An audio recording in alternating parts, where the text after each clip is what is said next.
Today we're going to look at systems of equations in three variables, and this is the general form.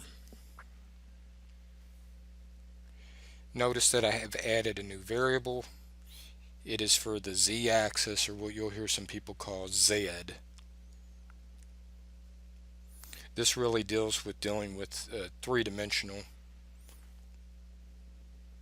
which is actually more real world than what we do with our two-dimensional.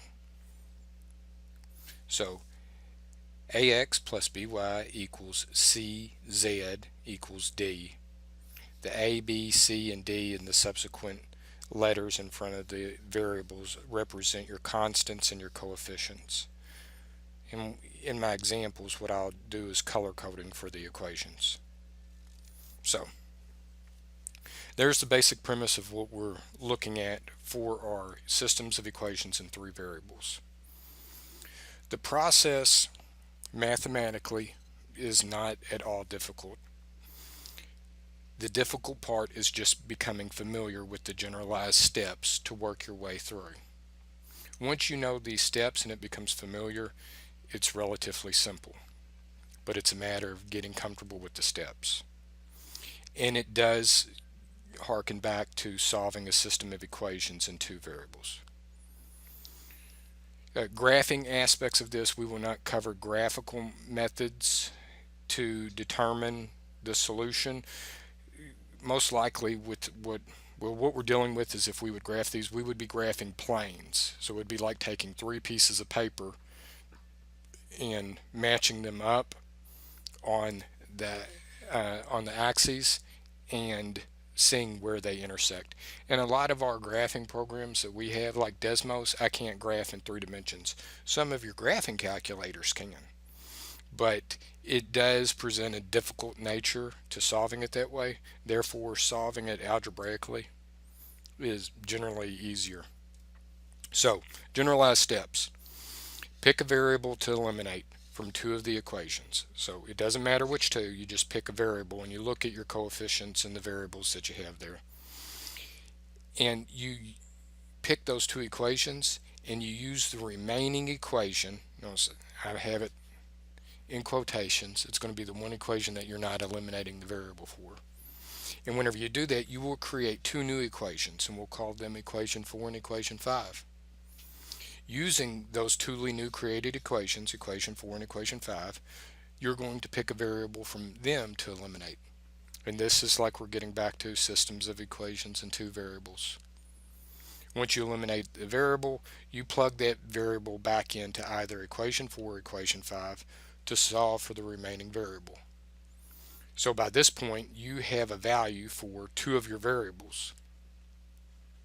You take those two values for those two variables and you plug it back into the remaining equation and solve for the last unknown variable. So these are your generalized steps. Let's look at an example to help us be able to visualize them. So I have one worked out.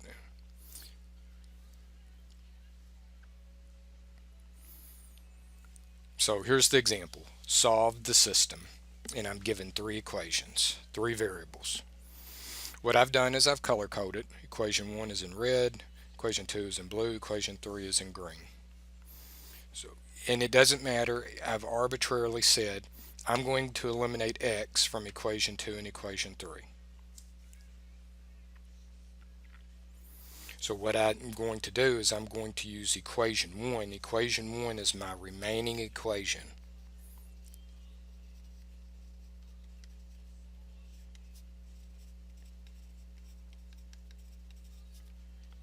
It is my remaining equation. So I'm going to use equation 1 to eliminate x from equation 2.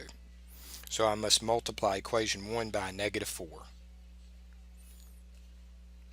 That eliminates my x value. I'm left with the new equation, equation 4. I'm going to use equation 1 again to eliminate the x value from equation 3. So what I'm going to do is I'm going to multiply equation 1 by -3 and add the two together. I eliminate my x value. I end up with the new equation, equation 5. So that's what we did. This right here with the number 1 is simply pick a variable to eliminate from 2 of the equations using the remaining equation. And I would create equation 4 and equation 5.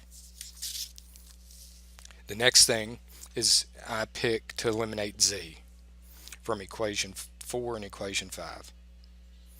So what I say is I'm going to multiply equation 4 by -2 and equation 5 by 3. That way I get the same or opposite x value so that I can cancel them out. I'm left with 7y equals a -7, so y equals a -1. I have found my value of y.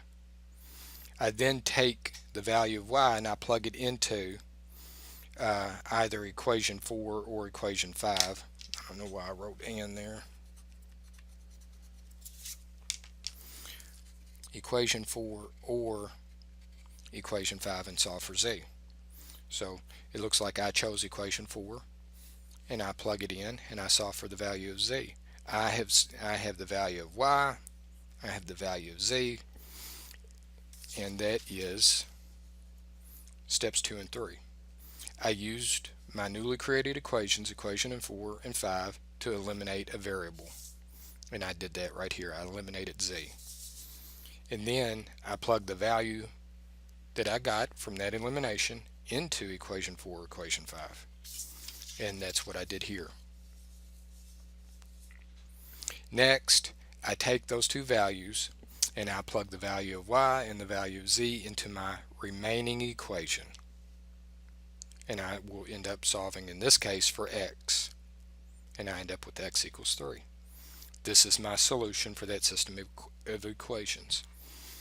This is x, this is y, this is z. Again, the math that we've done here is not difficult. It's just getting familiar with the steps. First thing I have to do is I have to pick which variable am I going to eliminate, and then out of which two equations am I going to eliminate it. And that's subjective. That is whatever you choose to do. And then the bulk of your work is probably right here, and then you switch to just dealing with the system of 2 equations in steps 2 and 3, which we are already familiar with doing. And in step 4 is simply evaluating. I'm plugging in the values that I've already attained and just solving for an unknown variable.